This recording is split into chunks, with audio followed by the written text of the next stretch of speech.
What's up, everybody? Welcome to another episode of Next Level Teaching. I'm your host, Jeremy Anderson, here with my super dope co-hostess with the mostest, Miss Tori Rodriguez, a.k.a. T-Rod. Virtual high five, girl. Come on. Boom. You good? I'm great. How you feeling? I'm doing really good. You ready to rock? Yes. Yeah. I am. We got a super dope guest today. I know. I'm so excited. We got some elementary in the building. Yeah. For those of you guys know how I feel about some elementary. But you got to be a special to take care of those babies. Yep. Yeah. Hey, but that's why it's love, teach, bless. We got to start sharing the folks' Instagram too. Yeah. For sure. So Ms. Nita, yes. at Love, Teach, Bless. Mm-hmm. Follow her right now if you know what's good for you. Yeah. But go ahead, Tori. My bad. No, we're good.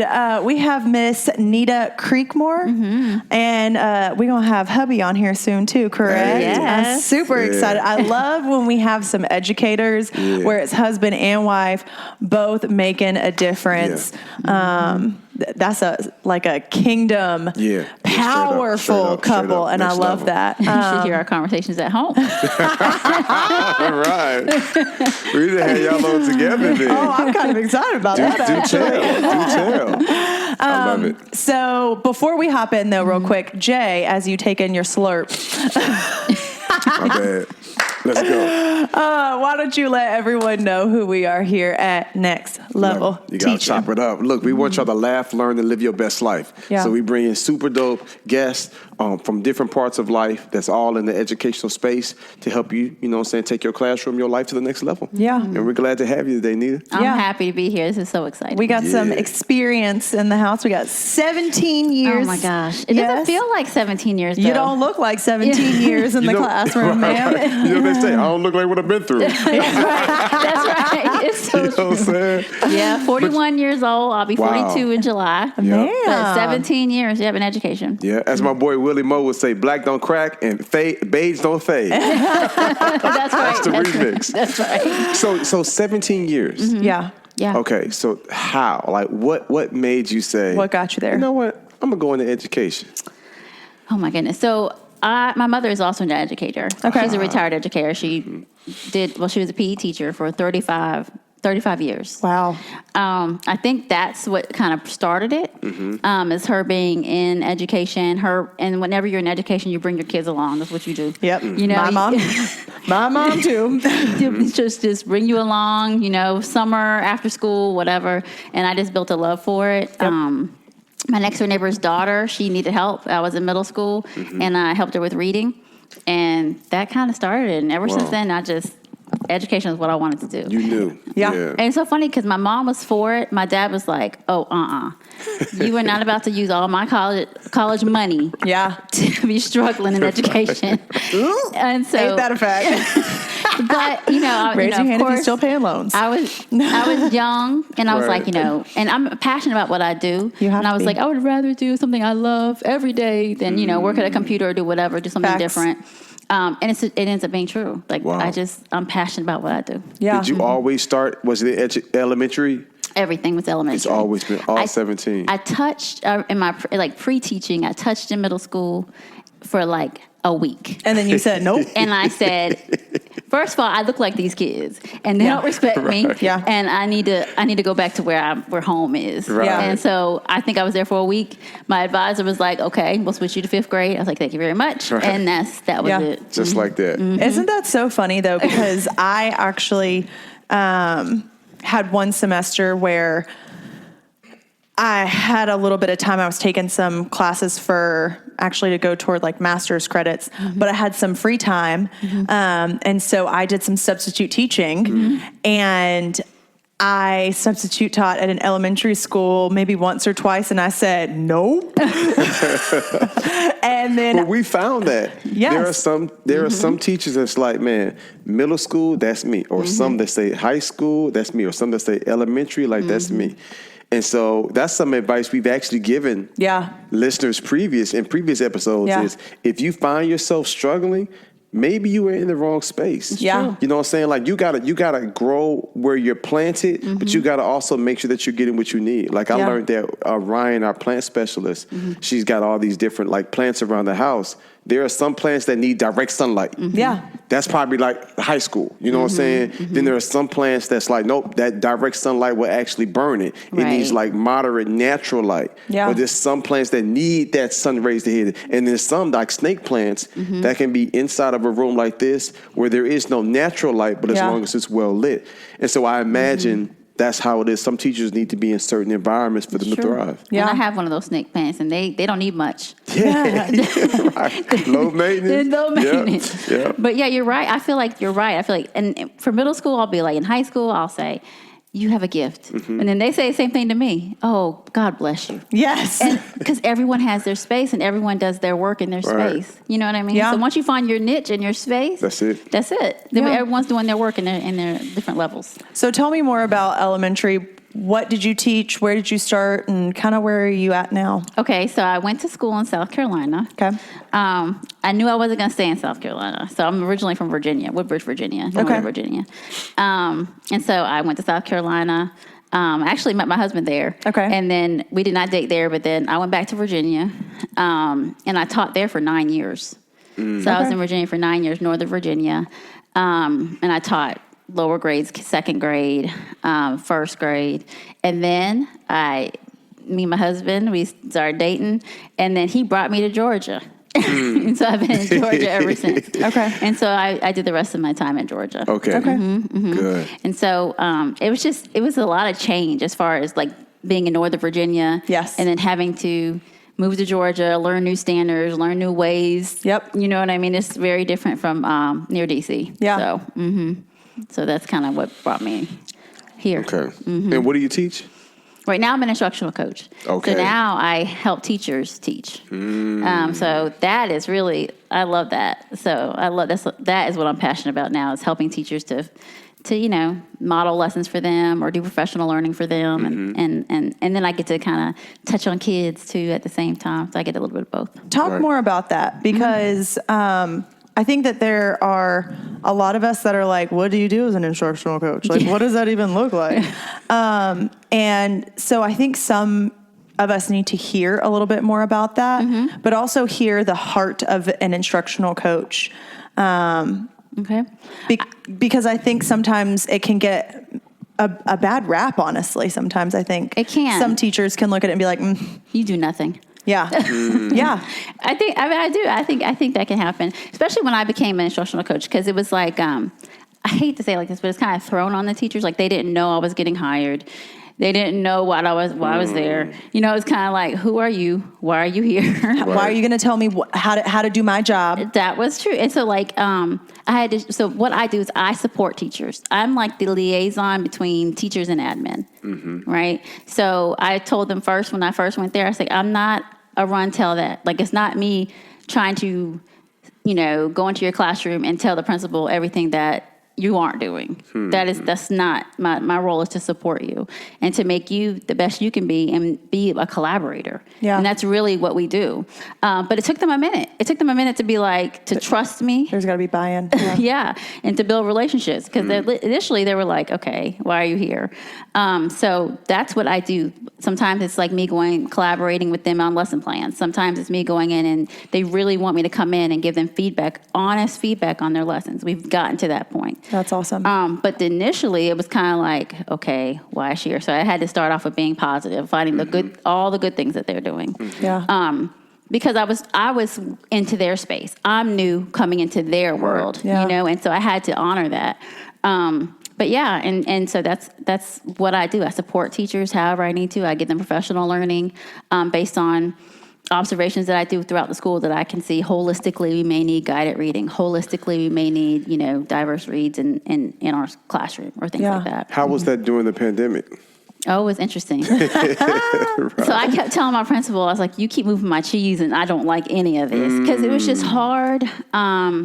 One, because in my county we were face-to-face. Okay. So, and it was, masks were optional. Wow.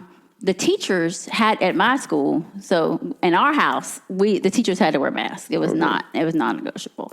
Staff had to wear masks. But the kids, some of them didn't have to wear masks, so that was challenging. And so because of the pandemic, and we also have 4 children, I had to take FMLA because I was like, okay, my kids are now digital. We got 4 whole kids at home. I have to get them, I got to get home straight real quick. Yeah. And so I took some time off, about 2 or 3 weeks off. And then I came back. And when I came back, it was like I was going to Twilight Zone because people were wearing their face shields. People were having their plexiglass. Yeah. It was just crazy. Everyone was, all the teachers were in masks. Lunch was looking crazy. So it was like A lunch, B lunch, where all the kids weren't in the same space at the same time. Yeah. Recess was looking crazy. So it was hard. So for me, I had to do the best I could as far as being there for them, but also realizing and being a liaison with my principal too, because they also were doing evaluations during the pandemic, which was cray-cray. Yep.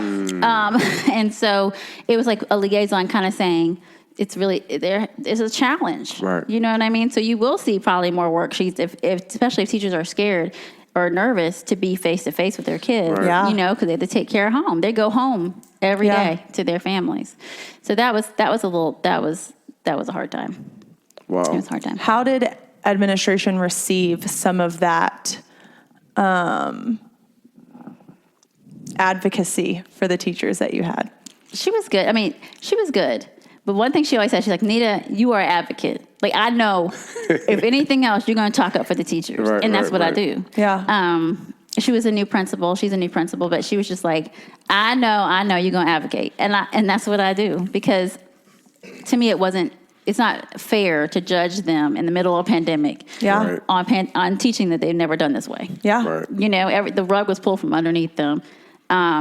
When that happened in March, it was pulled from underneath them. And then now they're going face to face, but also trying to keep their safety and the other kids' safety number one. Yeah. So that was hard. But she also kept the safety number one, which I appreciated. Yeah. So that was something that, she was always trying to think of ways to make it safer. Yeah. And make it the teachers more comfortable. Right. So that was helpful. Do you ever touch on anything of classroom behavior management like that as well? I do. Yeah. I do. I want to get real practical with you today, honestly, if you're okay with that. Yeah. Because I feel like, especially because this is your role, I think I think there's going to be a lot of good stuff to talk about today in regards to helping teachers become the best in what you have seen and noticed teachers have struggled with, and what suggestions you have given some of your teachers. So I'm gonna steal a little bit of your Let's do it. thoughts today. Okay. So let's start with some of that classroom management, some of that behavior that Jeremy was talking about. Yeah, because a lot of the educators that listen to us, they like, man, we love your podcast. Either going to school in the morning, we need something to give us that pick me up, or we be hella depressed by the end of the day, and we need something. Right. Yeah. So we have fun, we laugh, we cry, but I would like for you to share with them maybe some things that for those teachers who are struggling making the connections, or for those it's the new school year, September, October, they're trying to figure out, okay, how do I now connect with these kids after being in isolation or in the pandemic coming up this last school year? Yeah. Well, I always say to my teachers, and just on my page, anything, building relationships is going to be number one always. Right. Gee, that sounds familiar. I don't think we've heard that one. Woo. Not that but I'm saying that's the theme that I feel like that we constantly hear it's just, from our next level educators. I think because of the pressure of standards, or because of the pressure of how much they have to do, that sometimes that's put on the back burner. Yeah. When that should be the foundation. Right. Yes. That should be. Right. And when I say building relationships, I mean seeing your students, seeing who they are, seeing them as Black boys, Black girls, seeing their color, seeing their culture, bringing that into their classroom. Yes. That is one thing I feel like gets pushed, and thinking that it's just going to happen naturally, where you have to be really intentional about it. Yes. And so that would be, as far as behavior management, one-on-one, is first thing, build a relationship with your students. Right. So you can have, when you see, I don't know, Johnny acting up or kind of out of sorts, you can have a conversation with them, because you know Johnny, he doesn't usually act like that. Something must be going on, rather than just always just going in. Yeah. Right. And at the same time, I know that teachers may be going through their own stuff, which is something that they have to deal with as well. Yes. But also humanizing yourself as a person too, right? In the classroom. So letting your students know, look, Miss Creekmore's having a hard day today. Mm-hmm. Yeah. Not get into your business, but when you tell them that and say, I'm having a hard day today, Right. be good to me today. Yeah.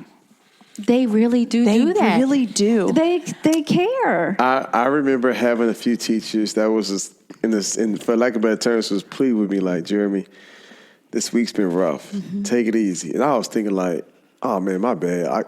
I got you. And I'm on my stellar behavior because we had that human moment. Yeah. Where they just let me know, like, look, I'm struggling, so I can't really do this today. Yeah. Because let's be honest, kids look at us and they think that we have a cot that we pull out from underneath our desk, and that's where we sleep for the night. That's right. Exactly. They think that our classroom is our home because goodness knows we spend more time there sometimes than we do in our own home. But we do. I mean, like this past year, I don't know if you listened to the last season, but I mean, there were definitely days where my anxiety was so bad, and my kids always ask me, how you doing today, Miss Rod? I had a couple of kids that were really intentional about asking how I was. Right. And I would look at them and just be like, honestly, today's not a good day. My anxiety is through the roof. And they were like, oh, we'll be good, Miss Rod. We'll be good. And they would. Right. And they truly would. And then they would. Did you want to tell them, keep that energy next week? Right. Exactly. And you know, it is so funny because you have some kids that would be like, hey, remember, she got that anxiety today. So I need you to bring it down. Like they remind each other. And then at the same time, you let them know feelings are okay. Yes. Right? So I have anxiety as a teacher, and you may be having some anxiety as a student, and that's okay. And we can talk about that if you need to talk about that. Yes. Right? So then that is building community in your classroom. Yes. And it's so interesting you say that because there's some classrooms I can go in right away 5 minutes, and I know that the teacher has built relationships. I can tell by the questions that the kids ask. I can tell how comfortable the kids are in the classroom. 5 minutes. And I can be in another classroom and it's cold. And so I can sense that. Give me 5 minutes. Wow.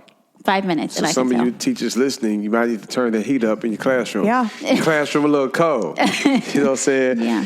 Have you ever watched this TV show? It came on Showtime called Billions. So it's about this billion dollar hedge fund, like stock market, in real estate. But they have all these high performing guys that's like working the stock market and trading for this $1 billion company. And there's this lady named Wendy, and she is like their mental health, like performance coach. And so if somebody's not hitting their numbers or they're off their game, they will go. You've seen the show, Ryan. I turned you on, right? They go, they meet with her, and she goes deep, like right up in here. And we've often asked educators to come on the show, if you can name one thing that you could change about the educational system, what would it be? And I often felt like I wish we had a social worker in each classroom. But I often feel like, man, if we had some type of mental health, a therapist, just to meet with the teachers from time to time, do you feel sometime like that's a hat that you have to put on, like when you working with them? Oh my God. Especially this year. Okay. So a teacher asked me, she was like, you need a couch in here. We need a couch. Yeah. And I was like, Let's okay, get I'm you a on couch, it. right. Because this year, more than any other year, this year, a lot of my job was that. Come on. Yeah. So it was teachers coming in, there were tears. Teachers coming in and saying, I'm about to walk out. Teachers coming in, so I had a lot of that. Yeah. And I do feel like that sometimes. Every year they feel like they can come and vent to me and they know it's a safe space. But this past year, I had that that was a lot of my job. Well, and let's just talk about how next level that is of you, though, that you have obviously, because you talked about how difficult it was to build those relationships, but you have obviously built those relationships with your teachers to a point where they know that they can come to you and they can vent to you, but that you're also going to be an advocate and a voice for them. Thank you for that. And it's funny, my new principal said that when she first came on, she had one-on-ones with the teachers, and she was like, you're like the mama of the school. So anytime she makes a decision, if a teacher gets moved to another grade level, she said, I know they're coming to you. If they don't like it, they're coming to you. They do. And they come to me and I'm like, it's going to be okay. It's going to be okay, and try to look at the, the positives or what we could work on or things like that. But that's what she said. That I'm like the mom, I was the person that she said that they felt like Miss Creekmore's not going nowhere, right? I know you're new here, but we need her. Right. We need her to keep her here. And that made me feel good because when I first came there, my focus was not as much on it, which I don't know if this is good or bad, but not as much on standards and changing how they did things. It was more on building that foundation so that change can be cultivated. Yeah. It can't be cultivated. And that's whether I'm the coach or whether or not a teacher is changing something in their classroom. It can't be cultivated until you built that foundation. Yeah. So the work couldn't even get done until I did that, Wow. Wow. So how many years were you in before you went into? Can you get out of my head, please? That's what you were at? Dang. Okay. All right. So go ahead. You say it. You'll probably say it better. Y'all, that was creepy. I know we've been at this for a while, and I know that there are some times where, like, you're on the phone with the school, and they're like, hey, where's T-Rod at? And they think that, like, we're attached to the hip, but now I'm starting to feel like it. Ooh. Right. And then our next level is when the producer is telling us what to discuss in the Oh, my gosh. Yeah. Wow. But go for it. Give her the question. Okay, so what kind of got you into this role as an instructional coach? Like what, because no lie, as you're talking about what you're doing, I'm like, I feel like this is where the Lord's kind of been pushing me a little bit. Yeah. And so I personally would like to know, but I think there are also some teachers out there that are like, that are maybe have gone through some of the changes that I've been going through of feeling like the Lord's been transforming and giving them a voice, and they want to see changes, but they're like, I don't want to be admin, but I don't want to be admin. What got you to that point? What made you want to, did you know, an instructional coach? No. Oh, okay, go. So what had happened was, so I wanted to be an administrator. Okay. So one, probably for the wrong reasons. I wanted to make more money, and I wanted to do something different. I knew eventually I wanted to do something different. Wait, you said for the wrong reasons? Well, making more money. Yeah, ain't nothing wrong with that. I know, but initially shouldn't be your only reason. You Right, you but it should be one of them. But I feel you. Yeah. I just wanted to free some of our educators that's listening. because let's be honest, we don't make enough. Yeah, and you don't go into it for the money. Just for that. But I am all for educators finding other ways to supplement their income, other ways to get creative of building that generational wealth. Yeah. Like, so we are full supporters of that. So if anybody listening, I feel you though. I feel where your heart is. Wait, are you and Chivy cousins? Because I swear like that was something that he my was boy. We had him on a couple of times. As you wear one of Chivy's shirts. So he would stop me in my tracks and say something like that. Yeah, wouldn't he? So that's funny. But yeah, so for me, I went to school, went back to school, get my educational admin degree. Yes. Thinking, okay, that's where I'm going to go. This is the path I'm going to take. Now, in Virginia, there's not a lot of instructional coaches. So I had never even heard of instructional coach on the way there.